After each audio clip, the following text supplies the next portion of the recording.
তুমি ক্লান্ত মানে তুমি এগোচ্ছ, এই কথাটা শুনতে খুব সাধারণ লাগে, কিন্তু এই বাক্যের ভেতরে লুকিয়ে আছে মানুষের জীবনের সবচেয়ে কঠিন সত্যগুলোর একটি।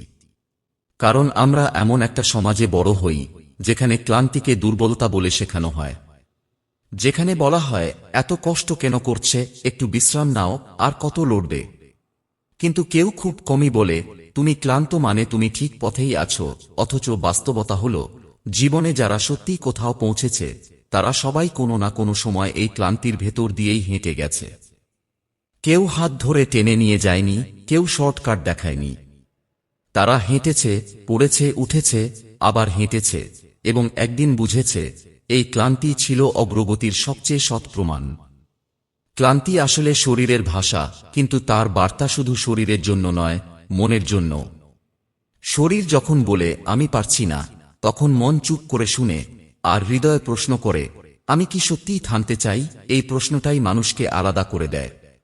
যারা থেমে যায় তারা বলে আর না, আর যারা এগিয়ে যায় তারা বলে আরেকটু। এই আরেকটু ভেতরেই লুকিয়ে থাকে পরিবর্তনের বীজ। তুমি যখন ভোরে ঘুম ভাঙিয়ে নিজেকে টেনে তোলো, যখন শরীর ব্যথায় কথা বলে, যখন মাথার ভেতর হাজারটা অজুহাত জন্ম নেয়, ঠিক সেই সময় যদি তুমি এক পা সামনে বাড়াও, তাহলে তুমি শুধু ট্রেনিং করছো না, তুমি নিজের চরিত্র গড়ছ। অনুপ্রেরণা আসলে কোনো জাদু নয়, এটা কোনো আকাশ থেকে পড়ে যাওয়া আলো না। অনুপ্রেরণা জন্ম নেয় ক্লান্তির বুকের ভেতরেই। কারণ আরাম মানুষকে কিছু শেখায় না, আরাম শুধু স্থির রাখে। কিন্তু ক্লান্তি শেখায় সীমা কোথায়, শেখায় কতটা ভেঙে পড়লেও আবার দাঁড়ানো যায়।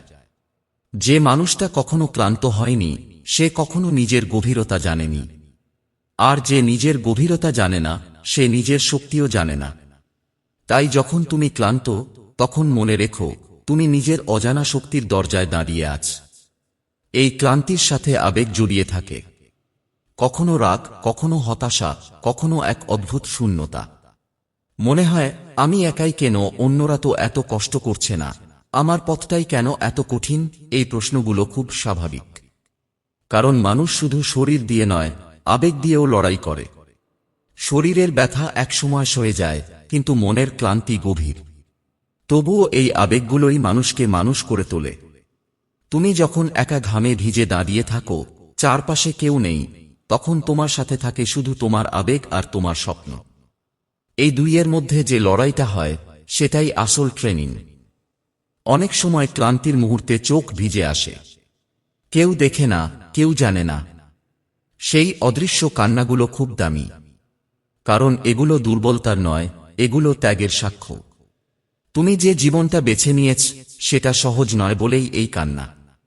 কিন্তু সহজ জীবন সবাই বাঁচে, কঠিন জীবন খুব কম মানুষই বাঁচার সাহস পায়। তাই এই ক্লান্তি আসলে সাহসেরই ছাপ। তুমি যদি দুর্বল হতে, তুমি শুরুই করতে না। তুমি যদি ভেঙে পড়তে, তুমি মাঝপথেই ছেড়ে দিতে। কিন্তু তুমি এখনো এখানে আছ, মানে তুমি এগোচ্ছ। মানুষ প্রায়ই ফলাফল দেখে বিচার করে। কেউ তোমার ঘাম দেখে না, কেউ তোমার নিঃশব্দ লড়াই দেখে না। তারা শুধু একদিন বদলে যাওয়া তোমাকে দেখে বলে ভাগ্য ভালো ছিল। কিন্তু তুমি জানো এই পরিবর্তনের পেছনে কত রাতের ক্লান্তি, কত দিনের অবসাদ, কতবার নিজেকে বোঝানো আরেকটু। এই জায়গাটায় এসে দাঁড়ালে বুঝতে পারো ক্লান্তি আসলে একটা সাইনবোর্ড, যেখানে লেখা থাকে তুমি পথের মাঝখানে। শুরুতে ক্লান্তি আসে না, কারণ তখন পথ ছোট মনে হয়। শেষের দিকে ক্লান্তি ভয় দেখায় না, কারণ তখন লক্ষ্য চোখের সামনে। সবচেয়ে বেশি ক্লান্তি আসে মাঝপথে, আর মাঝপথটাই হলো সেই জায়গা যেখানে অধিকাংশ মানুষ হারিয়ে যায়। এই জন্যই যখন তুমি ক্লান্ত, তখন নিজেকে বলো আমি মাঝপথে আছি। আমি না পিছিয়ে গেছি, না থেমে আছি, আমি চলছি। এই উপলব্ধিটাই ভেতর থেকে আগুন জ্বালায়। অনুপ্রেরণা তখন আর বাইরে খুঁজতে হয় না, তখন অনুপ্রেরণা হয়ে ওঠে তোমার নিজের নিঃশ্বাস। প্রতিটা ভারী শ্বাস বলে আমি এখনো লড়ছি, প্রতিটা ব্যথা বলে আমি এখনো বাঁচছি। ক্লান্তির ভেতরে একটা অদ্ভুত সৌন্দর্য আছে, বাইরে থেকে সেটা দেখা যায় না, কিন্তু যে এই পথ হেঁটেছে সে জানে। এই সৌন্দর্য হলো আত্মসম্মান। কারণ তুমি জানো তুমি পালাওনি, তুমি সহজ রাস্তা বেছে নাওনি, তুমি নিজের কাছে মিথ্যে বলনি। এই আত্মসম্মান একদিন তোমার চোখে, তোমার হাঁটায়, তোমার নীরবতায় ধরা পড়ব। তখন মানুষ বুঝবে না, কিন্তু তারা অনুভব করবে এই মানুষটার ভেতরে কিছু আছে। তাই আজ যদি তুমি ক্লান্ত হও, নিজেকে দোষ দিও না, নিজেকে ছোট করো না। নিজেকে বলো, এই ক্লান্তি আমার প্রমাণ। আমি এগোচ্ছি, আমি বদলাচ্ছি, আমি তৈরি হচ্ছি। পথটা কঠিন বলেই এই অনুভূতি, আর কঠিন পথই শেষ পর্যন্ত মানুষকে আলাদা করে। এই ক্লান্তির ভেতরেই ধীরে ধীরে মানুষের ভেতরের চেহারাটা বদলাতে শুরু করে। বাইরে থেকে কেউ সেটা বোঝে না, আয়নার সামনেও হয়তো খুব বড় কোনো পরিবর্তন চোখে পড়ে না, কিন্তু ভেতরে ভেতরে একটা নীরব রূপান্তর চলতে থাকে। তুমি আর আগের মতো অভিযোগ করো না, আগের মতো সবকিছুর জন্য অন্যদের দায়ী করো না। ক্লান্তি তোমাকে দায়িত্বশীল করে তোলে। তুমি বুঝে যাও, এই পথের বোঝা তোমাকেই বইতে হবে। কেউ এসে ভাগ করে নেবে না, কেউ এসে তোমার হয়ে এক কদম হাঁটবে না। এই উপলব্ধিটা প্রথমে ভারী লাগে, কিন্তু সময়ের সাথে সাথে এটাই তোমার শক্তি হয়ে দাঁড়ায়। এক সময় আসে যখন শরীর আর মন একসাথে ক্লান্ত হয়ে পড়ে। সেই দিনগুলো খুব চুপচাপ হয়। খুব বেশি নাটক থাকে না, খুব বেশি শব্দ থাকে না, শুধু এক ধরনের ভারী নীরবতা। মানুষ তখন নিজেকেই নিজে প্রশ্ন করে, আমি কেন এটা করছি? এই প্রশ্নটা খুব গুরুত্বপূর্ণ, কারণ এই প্রশ্নের উত্তর যারা খুঁজে পায় তারাই টিকে যায়। যারা উত্তর খুঁজতে ভয় পায় তারা সরে যায়। কারণ এই উত্তর কোনো পোস্টারে লেখা থাকে না, কোনো বক্তৃতায় শোনা যায় না। এই উত্তরটা বের করতে হয় নিজের ভেতর ঢুকে, নিজের দুর্বলতা আর ভয়ের মুখোমুখি হয়। এই সময় আবেগগুলো খুব অদ্ভুতভাবে আচরণ করে। কখনো হঠাৎ রাগ আসে, নিজের উপর, পরিস্থিতির উপর, পুরো পৃথিবীর উপর। কখনো হঠাৎ সব ছেড়ে দিয়ে কোথাও হারিয়ে যেতে ইচ্ছে করে।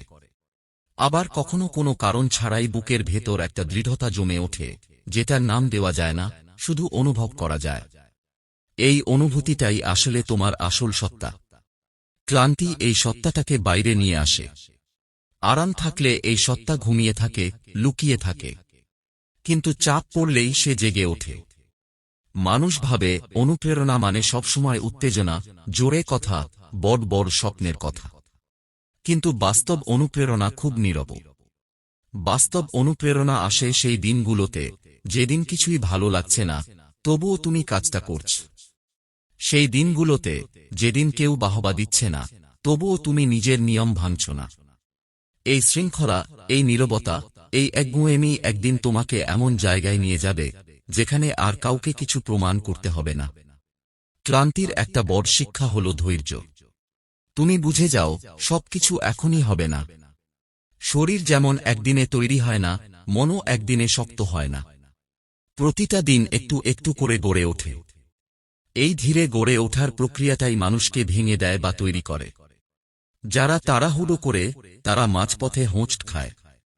আর যারা ক্লান্ত হয়েও ধীরে হাঁটে, তারা অনেক দূর যায়। ক্লান্তি তোমাকে শেখায় অপেক্ষা করতে, শেখায় নিজের উপর বিশ্বাস রাখতে, শেখায় নীরবে কাজ করে যেতে।